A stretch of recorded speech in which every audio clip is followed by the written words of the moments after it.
हर हर महादेव।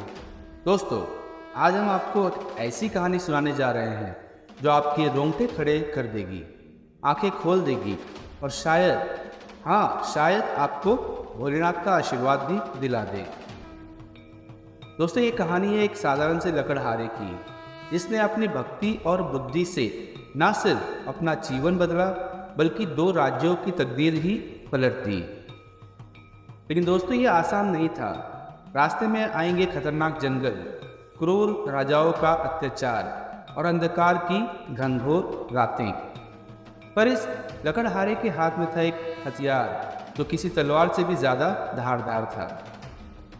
दोस्तों, वो हथियार था ज्ञान, जो क्रोध को शांत करता है, अज्ञान को मिटाता है और दुनिया को उज्जवल बनाता है।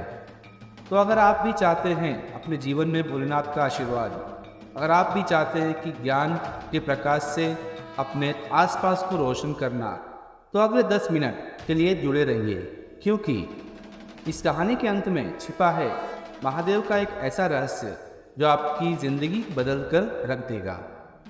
तो दोस्तों, बने रहिए वीडियो में अंत तक। तो आइए दोस्तों, शुरू करते हैं। ओम नमः शिवाय।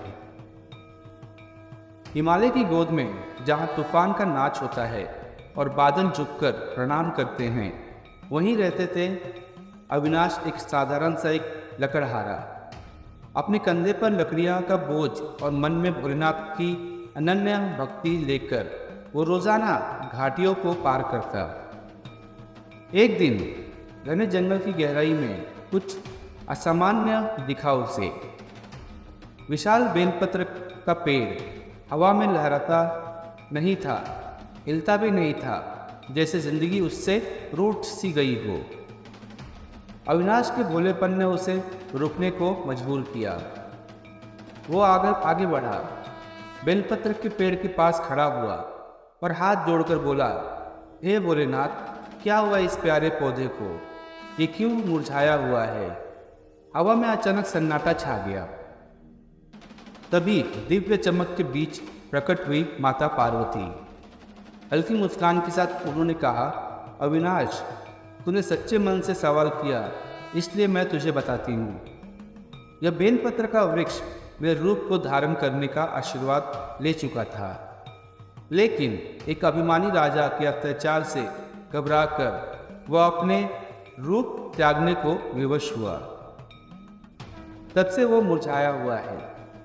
अविनाश का खून खौल उठा। वो बोला, माता, मुझे रास्ता बताओ, मैं उस राजा को सबक सिखाऊंगा। माता ने मुस्कुराते हुए कहा, अविनाश, तेरी भक्ति सच्ची है, मगर राजा का अहंकार भीषण तूफान है। उसे हराने के लिए तुझे ज्ञान का अस्त्र उठाना होगा, ना कि क्रोध का वज्र। और वो माता रसमयी धुंध में विलीन हो गई। अविनाश को समझ आ गया, क्रोध से काम नहीं चलेगा, बुद्धि चाहिए। वह ज्ञान की खोज में निकल पड़ा। घने जंगलों से भटकता, पहाड़ों को पार करता, वो विद्वानों के पास पहुंचा। उसने हर ग्रंथ पढ़ा, हर गुरु से सीखा। वर्षों का समय धार ना लौटा सका उसकी भक्ति और एकाग्रता को। उसे मिल गया ज्ञान का वो प्रकाश जो अंधकार को भी हरा सकता था। अविनाश वापस लौटा उस अभिमानी राजा के दरबार में। राजा घमंड से तमतमाया हुआ जब एक साधारण सा लकड़हारे को देखकर दरबार हंसा, लेकिन अविनाश ने हवा में उदासी नहीं, शांति फैला दी। उसने ऐसे शब्द प्रवाहित किए जो तलवार से भी धारदार थे। उसने राजा को दिखाया कैसे अत्याचार और अभिमान से राज्य और प्रजा दोनों तबाह होते हैं। उसने ज्ञान के हथियार से राजा के अहंकार को जाल धीरे धीरे खोला। जब अहंकार का पर्दा हटा तो राजा को अपनी गलती दिखाई दी। वो शर्मसार होकर अविनाश के चरणों में गिरा और अपने किए पर क्षमा मांगी। बेलपत्र का पेड़ दोबारा हरा हो गया। वो माता पार्वती के रूप में लौटा और अविनाश को आशीर्वाद दिया। उसने कहा, जिसने ज्ञान से क्रोध को जीता, उसने ही असली जीत हासिल की। तेरी भक्ति, तेरी बुद्धि यही दुनिया को बेहतर बना सकती है। अविनाश माता पार्वती के आशीर्वाद से अब साधारण सा लकड़हारा नहीं था। वह ज्ञान का दीपक बन चुका था जो हर अंधकार को मिटा सकता था। वह राजा के राज्य में ही रह गया, परंतु अब एक शिक्षक के रूप में। उसने राजा का मार्गदर्शन किया, उसे प्रजा से की सेवा करना सिखाया।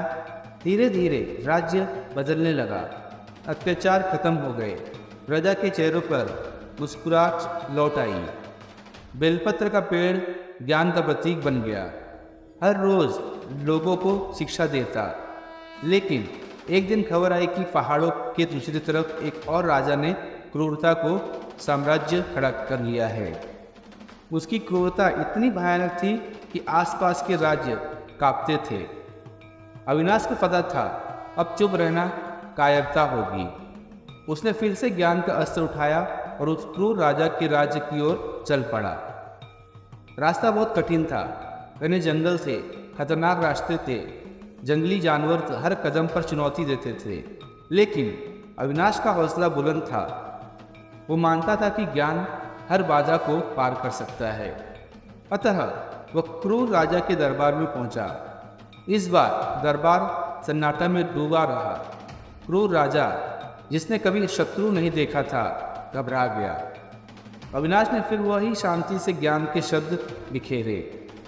उसने बताया कैसे क्रूरता का रास्ता अंत में विनाश की ओर जाता है। उसने उदाहरण दिए, कहानियाँ सुनाई, राजा के मन में दया और प्रेम की बीज बोए। धीरे धीरे क्रूरता का पत्थर पिघलने लगा। राजा को समझ आ गया कि उसने कितना अन्याय किया है।